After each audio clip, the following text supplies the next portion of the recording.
차기 정권 창출에 있습니다. 저는 다가오는 대선에서 차기 정권 창출에 반드시 크게 기여할 것입니다.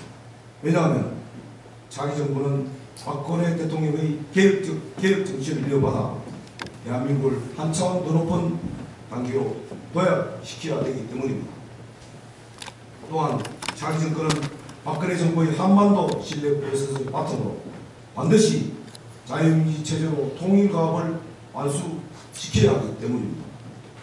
그래서 저는 더더욱 야당에게 정권을 뺏겨서는 안 된다고 생각합니다, 여러분.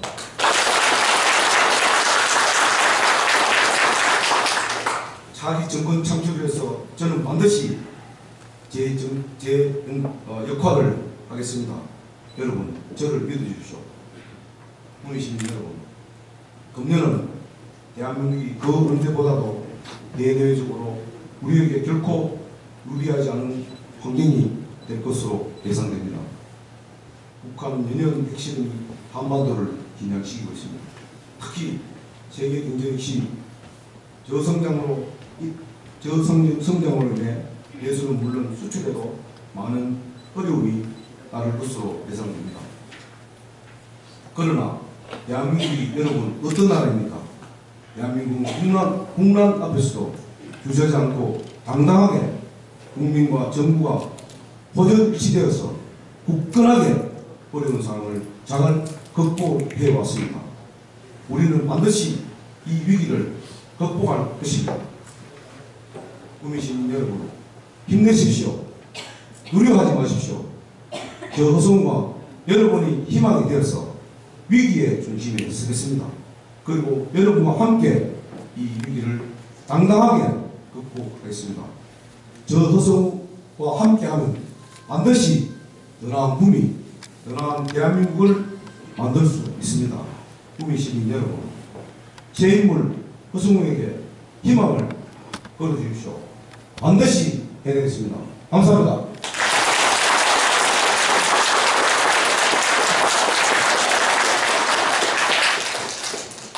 이어서 오늘 기자회견이기 때문에 기자분들과 다소 시간이 짧지만 제가 아는 데까지 답변해 드리고 또 모르는 것은 제가 또 더 공부해서 기자분들께 말씀을 드리도록 하겠습니다. 제가 질문이 있으시면 질문해 주십시오.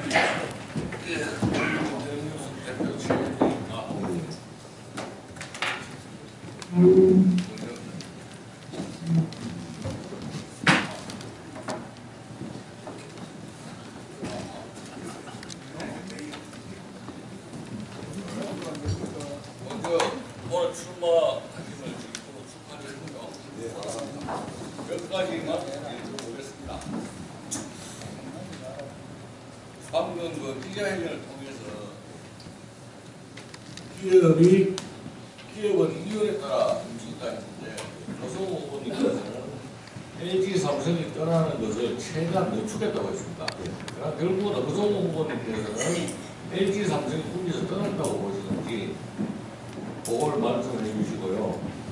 그리고 또 밝은 세상 봉사단의 구성에서 국민에 대한 봉사를 많이 해서 그걸 가지고 정치를 치고 왔다고 했는데 자료는 지금 2003년도 7월달에 현일고등학교에서 봉사한 거 외에는 밝은 봉사단이 없습니다. 거기에 대해서 구체적으로 좀 말씀을 해주시고요. 조금 더 길더라도 좀 이해 좀 우선 여기까지만 하고도 말씀드릴게요. 네. 저는 기본적으로 삼성, LG가 떠나는 것은 막을 수 없다고 봅니다. 왜냐하면 기업의 이윤이라는 것은 물과 똑같습니다.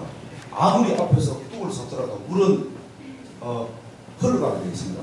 그래서 삼성과 LG는 제가 알기로는 정책적으로 평택과 수원으로 점차적으로 이전하는 걸로 그리 알고 있습니다. 그렇기 때문에 저는 떠나지 않겠나 그런 예상하고 있고요.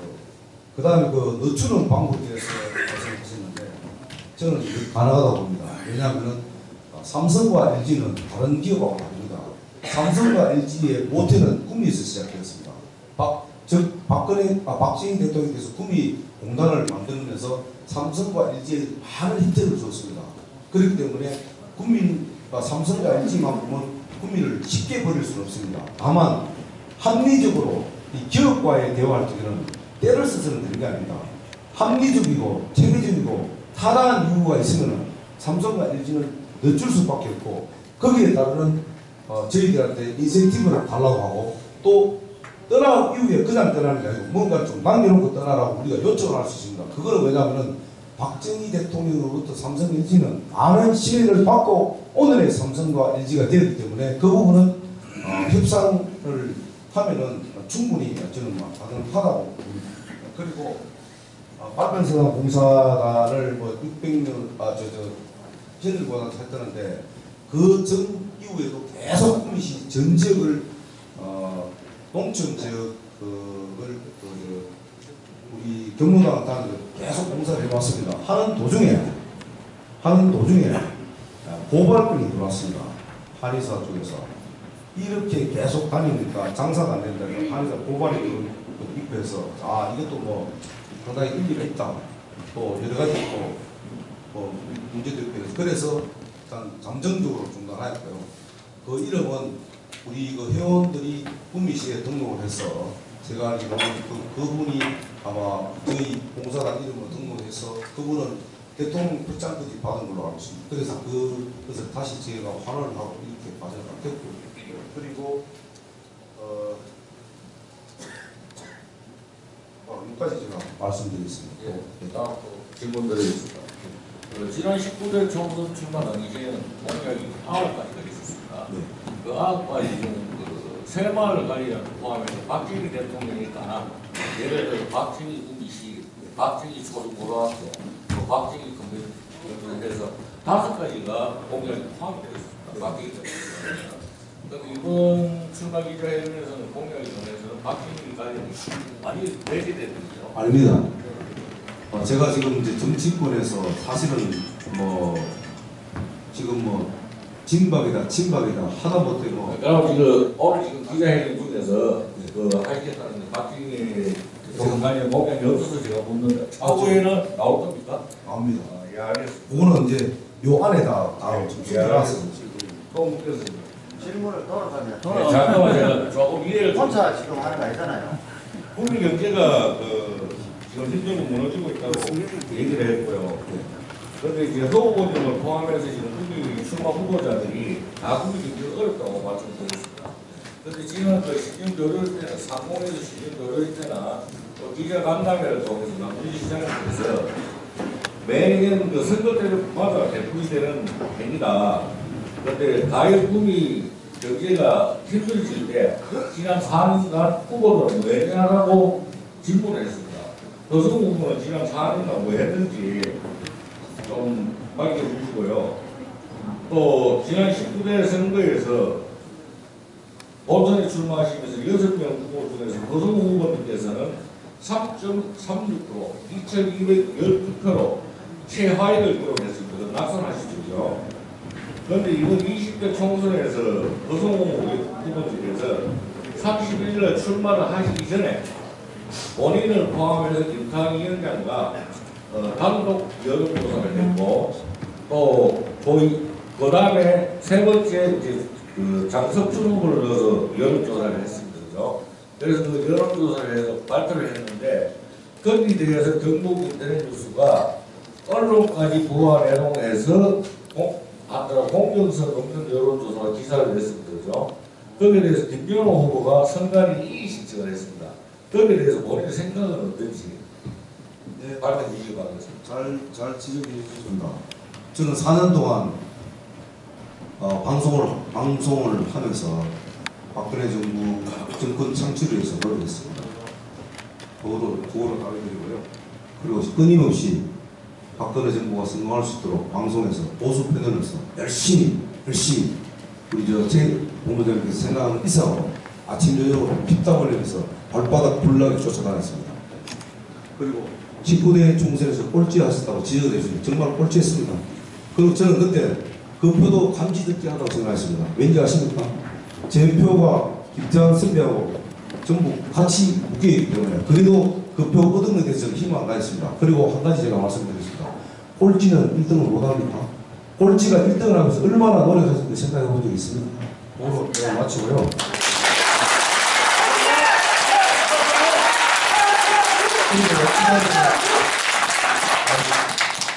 그리고 한 가지 말씀드리겠습니다. 앞으로 세상은요, 꼴찌가 1등하는 세상이 만들어야 됩니다. 서울대만 나오면 다 1등 해야 됩니다. 서울대만 나오면 좋은 직장 한 가지 더 말씀드리겠습니다. 이왕 질문하시니까 저는 아들이 둘이 있습니다. 하나들은 어젯밤에 울면서 전화가 왔습니다. 아버지, 1월 21일 날 제대로 해야 되는데 우리 아들은 최전방 내가 7사단 했었고 바로 옆 사단이 15사단입니다. 아버지, 1월 20일 날 제대로 해야 되는데 군에서 지금 비상이 걸렸는데 이거 연기를 해야 되는데 아버지 어떻게 했습니까? 네가 알아서 해라.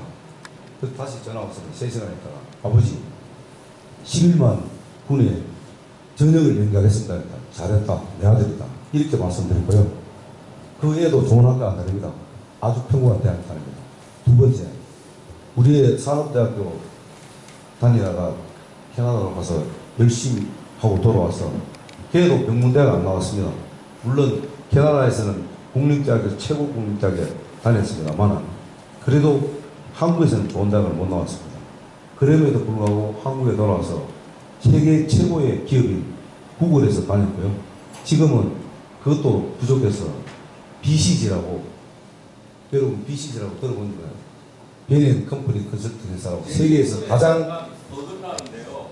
제가 아니요. 아니요. 제가 했는 질문은 제 말씀을 듣고 본선에서 최하위 나영문 후보가 말씀드렸잖아요. 후보를 제외하고 여론조사 알겠습니다. 지금 이야기 드리잖아요. 네. 끝까지 한번 들어봅시다요. 예. 그래서 다니고 있기 때문에 꼴찌에 대해서는 시비거지 마세요. 아니 어느 방송사 기자분이 아니, 조용하세요. 그 자, 기자회견 중에 자 그렇게 끼어들지 마세요. 지금 됐습니다. 여러분 기자 조용하세요. 그리고 이제 그 김연호 후보에 대해서 한 말씀 올리겠습니다. 그게 이제 제일 핵심 그렇게 같습니다. 저는 그 중앙선거 여론조사 공정심의와 국민시선관리위원회를 통해서 적법한 절차를 통해서 여론조사를 실시했고요. 그 결과를 허가를 받고 허가를 받은 게 그것은 중앙선거관리위원회에다가 서문에서 공개를 하게 됐습니다. 그리고 김연호 후보가 3가지를 지적했습니다. 첫째 뭐냐면 여론조사가 10월 23일에 여론조사 실시 및 그 결과를 공표를 한다는 신고와 절차에 대해서 절차상의 문제를 제기했는데요. 저희들은 지난 23일이 아니고 27, 28일이었습니다. 네, 날짜를 잡아 저희들이. 그리고 이 부분은 26, 27일 날 이틀간 여론조사를 실시했습니다. 절차상에 아무런 문제가 없고 절차상에 문제가 있다면 중앙선거관리위원회를 탓하면 됩니다.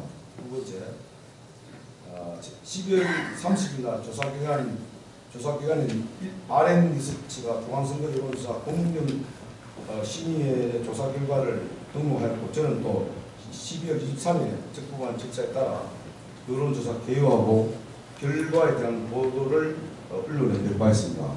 이 말씀은 뭐냐면요. 김연호 후보가 제게 또 다른 절차상의 문제를 지적했는데 이것은 참 좀 어처구니 없는 이야기입니다. 왜냐하면 여론조사는 기본적으로 수치로 이야기합니다. 그 수치를 보고 평가하고 분석하고 해석하는 겁니다. 그것을 확인도 하지 않고 그냥 이렇게 기자회견에 대해서 정말로 제가 어이가 없고요. 사실 어떻게 보면 오늘 이런 이야기를 제가 대꾸와 같이 갔습니다. 왜냐하면 문제 있으면 국민선관위하고 저기 중앙선거관리위원회를 찾아가서 고발하든 뭐 신고라도 하시면 되는 겁니다. 그러나 질문에서는 다 와요. 또 마지막으로 여론조사를 할 때 이 마치 뭐 저하고 공표함을 해서 이것이 마치 뭐 김장 후보하고 뭐 접전처럼 보이게 했다 이런 얘기를 하고 또 왜 먼저 여론조사를 허송 후보를 먼저 했어 오송 여론조사 아니냐 뭐 이런 또 이상한 짓하고 주장을 하는데 그리고 왜 또 세 사람 아니냐 이렇게 하는데 제가 판단할 때는 제가 다녀보니까 느끼면은 허승우, 김태환 선배님 그리고 장석준 후보가 가장 경쟁력이 있다고 판단돼서 그것을 갖고 구미 선관위, 중앙 선관위에다 이렇게 하겠다고 제안을 한 겁니다. 이게 공정성이 있냐 없냐 했더니 공정성이 있으니까 해도 된다. 그래서 돌린 겁니다. 그리고 그 결과로 나온 거는 수치를 갖고 이야기하는 겁니다. 그럼 거기 여론조사 결과에 대한 RM 리서치에서 초적정이라는 표현을 내가 쓴 게 아닙니다. 그것은 중앙선관위에다 그대로 결과를 갖고 그 내용을 중앙선관위에 갖다 줘서 이렇게 우리가 보도해야 되겠습니까? 했더니 관계없다. 단 여론조사 백데이터를 갖고 자기들이 24시간 분석해서 이것이 불공정하다고 판단되면 우리는 공개하지 않겠다는 확인을 받았습니다. 그래서 저도 초조하게 24시간 기다렸습니다. 그런데 정말 24시간 딱 기다리니까 중앙선거관리 홈페이지에 그 자료가 딱 뜨더라고요. 그래서 그걸 캡처해서 저는 우리 홈페이지나 블로그에 올리고 그 중앙선거관리위원회 시킨 대로 했습니다. 올리고 그리고 혹시 또 모를 일이 있어서 다시 한번 검토하고 또 거기는 반드시 제가 어린 허승우라는 게 반드시 기재되어 있습니다. 근데 아마 김연호 후보는 뭐 제가 그 안에는 뭐 이까지 이야기하면 곤란한지 모르겠습니다만 알렌 리서치 그 김연 사장이 전화 와서 제게 이런 얘기를 했습니다. 김연호 후보하고 통화를 했는데 김연호 후보가 이 뭐 미상에 마치 뭐 그접한 여론조사 기관인 것처럼 이렇게 했는데 거기다 항의를 했다는 거예요. 항의하니까 거기서 절대 그게 아니었다고 사과하고 그 다음에 거기에 반드시 그 조사기관 그 다음에 그 의뢰 한 사람 친분이 밝혀져 있다. 그걸 확인했냐 했더니 거기에 대해서 답을 안 하고 어느 기자로부터 그것을 자료를 받아가 보도를 했다. 여기까지 얘기했다고 저한테 얘기하더라고요. 그래서 저는 더 이상 한마디도 하지 않고 아 그랬냐 고생했습니다. 나 때문에 피곤하게 만나서 죄송합니다 하고 RM 리서치 사장한테 제가 사과를 했습니다. 그리고 다시 한번 말씀드립니다. 제가 공개를 결심하게 된 배경을 딱 어차피 말씀드리겠습니다.